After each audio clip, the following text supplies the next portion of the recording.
World top rankings ఉన్న యూనివర్సిటీస్లో ఎలాంటి IELTS రాయకుండా ఫ్రీ ఎడ్యుకేషన్ అండ్ స్కాలర్షిప్ అందుకోవాలంటే కాంటాక్ట్ విదేశ్ కన్సల్ట్స్. నమస్తే, వెల్కమ్ టు ఐడెన్. నేను మీ మాధురి. ప్లెజెంటా ప్రీవియా ఈ మధ్యకాలంలో ఎక్కువగా చూస్తూ ఉంటాం. దీనివల్ల మనకి ప్రెగ్నెన్సీ డెలివరీ టైంలో బ్లడ్ లాస్ అనేది ఎక్కువగా ఉంటుంది. సో ఈ బ్లడ్ లాస్ ఎక్కువ కాకుండా ఉండడం కోసం ఏం చేయాలి, అసలు ఈ ప్లెజెంటా ప్రీవియాలో ఎలాంటి రకాలు ఉన్నాయి, ఇవన్నీ డీటెయిల్గా చెప్పడానికి మనతో పాటు ఉన్నారు కావ్యప్రియ వజ్రాల, గైనకాలజిస్ట్. తను అడిగి డీటెయిల్గా తెలుసుకుందాం. Hello ma'am. Ma'am, placenta previa అంటే ఏంటి, అసలు దీంట్లో రకాలు ఏంటి?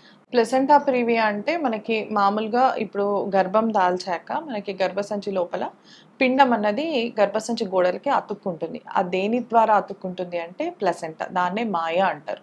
అది ప్లెసెంటా నుంచి మనకు బొడ్డు తాడు వస్తుంది. ఆ బొడ్డు తాడు మన బిడ్డకి పొట్టకు అతుక్కొని ఉంటుంది అనమాట.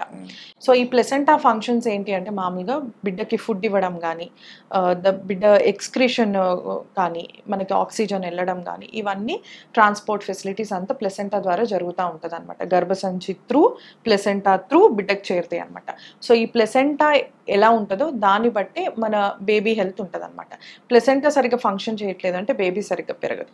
ప్లెసెంటా కొన్నిసార్లు లొకేషన్ కూడా మామూలుగా మనకి ఇది గర్భసంచి అనుకోండి, పైన ఉండాలి, మధ్యలో అన్నా ఉండాలి, mid segment or the upper segment. But in the lower segment అది మన గర్భసంచి ముఖద్వారాన్ని కూడా కప్పివేసేంత లోవర్ సెగ్మెంట్ లో ఉంది అంటే it is a dangerous condition. ఇలా ఉన్న వాళ్ళకి ఏంటంటే పద్దాక పెయిన్లెస్ బ్లీడింగ్ అన్నది అవుతూ ఉంటది ప్రెగ్నెన్సీ త్రూ అవుట్ ప్రెగ్నెన్సీలోనే కొందరు ఆన్ అండ్ ఆఫ్ బ్లీడింగ్ అంటూ ఉంటారు కదా. సో అదంతా దీని వల్లే జరుగుతుంది. సో ఇది గనక స్టార్టింగ్ లో ఉంటుంది, కొందరికి తర్వాత పైకి మైగ్రేట్ అయిపోతుంది ప్లెసెంటా, కొందరికి మటుకు అక్కడే ఉంటుంది. అక్కడే ఉన్నప్పుడు మనకి డేంజరస్ కండిషన్. కొందరికి త్రూ అవుట్ అవుతూనే ఉంటుంది. కొన్నిసార్లు మనం బ్లీడింగ్ ఆపలేము, కొన్నిసార్లు ప్రీటర్మ్ డెలివరీస్ అవుతాయి. ప్రీటర్మ్ డెలివరీస్ అయినప్పుడు మనకి మామూలుగా అప్పర్ సెగ్మెంట్ ప్లెసెంటల్ ఇంప్లాంటేషన్ అంటే గర్భసంచి దాన్ని తట్టుకోగలుగుతుంది. లోవర్ సెగ్మెంట్ ఇంప్లాంటేషన్ అంటే గర్భసంచి కెపాసిటీ కోల్పోతుంది, రిట్రాక్ట్ అయ్యే కెపాసిటీ కోల్పోతుంది. అలా కోల్పోయినప్పుడు మనకి ఎంత సిజేరియన్ చేసి బిడ్డను బయటికి తీసినా కూడా మనకి ఆ లోవర్ సెగ్మెంట్ బ్లీడింగ్ అన్నది స్టాప్ అవ్వదు. అవ్వక అట్లానే చాలా బ్లీడింగ్ అయిపోయి మనకు కొన్నిసార్లు హిస్టెక్టమీలో కూడా మనం ల్యాండ్ అవుతాము.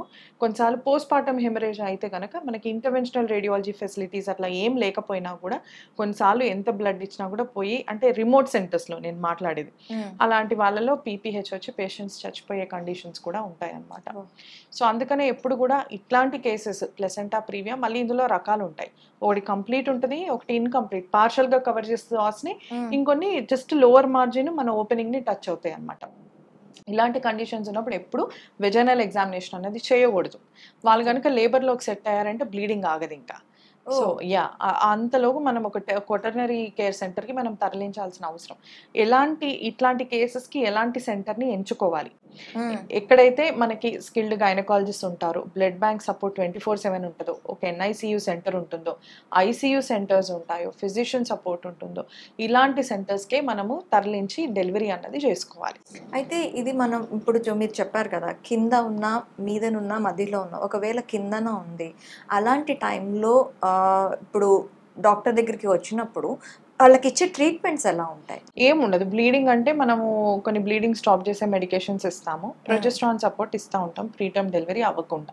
ఈ కొంతమందిలో గర్భసంచి ద్వారానికి కుట్లు వేశారంటారు, ఇదే కండిషన్? ఇది కండిషన్ కాదు, సర్క్లాజ్. అది ఎందుకు వేస్తామంటే గర్భసంచి ముఖద్వారం చిన్నగున్నా లేకపోతే దాని రంధ్రానికి పట్టుత్వం లేకపోయినా కూడా కుట్టేస్తాం. అది ఎట్లా అంటే మన పాత కాలంలో అమ్మమ్మ సంచులు ఉంటాయి కదా, మనం ఇలా తీస్తాం మళ్ళీ దాన్ని ఇలా క్లోజ్ చేస్తాం, అలా అన్నమాట. అలాంటి నాట్ మనము ఆ సర్విక్స్కి వేస్తాం, so that the opening has to be closed. అది ఇక్కడ వేస్తాం అన్నమాట. ఇక్కడ వేసి కట్టేస్తే బేబీ అన్నది కిందికి జారకుండా ఉంటుంది. ఓకే. అంటే ఇప్పుడు ఈ ప్లెజెంటా గురించి చెప్పారు కదా, ఆ ప్లెజెంటాని అంటే దాన్ని అలా రాకుండా ఉండడానికి ఏమైనా ప్రివెన్షన్స్ ఉన్నాయా? నేచర్ ఆఫ్ ద అంతే, నేచర్ అంతే. ఇది ఉన్నప్పుడు చాలా మందికి కన్సీల్డ్ హెమరేజ్, రివీల్డ్ హెమరేజ్ అంటాము. కొన్నిసార్లు ఏంటంటే బయటకు వచ్చే బ్లీడింగ్ అంతా రివీల్డ్ హెమరేజ్, కొన్నిసార్లు లోపల కూడా దాక్కొని ఉంటాయి బ్లడ్ క్లాట్స్, అవి అట్లా పెరుగుతూ ఉంటాయి. కొన్నిసార్లు గర్భసంచి మాయ కూడా అబ్రప్షన్ అయ్యి ఊడిపోతుంది, బేబీ సడన్ గా చనిపోవడం జరుగుతుంది. ఇలాంటివి చాలా ఉంటాయి. బేబీ పెరుగుదల కూడా సరిగ్గా ఉండదు ఆన్ అండ్ ఆఫ్ బ్లీడింగ్ వల్ల. సో మదర్కి కంప్లీట్ బెడ్ రెస్ట్ చెప్తాము. ఎప్పుడు ప్రాబ్లం ఉన్నా కూడా మమ్మల్ని కాంటాక్ట్ అవ్వమని చెప్తాము. అలా. Okay, thank you ma'am, thank you very much.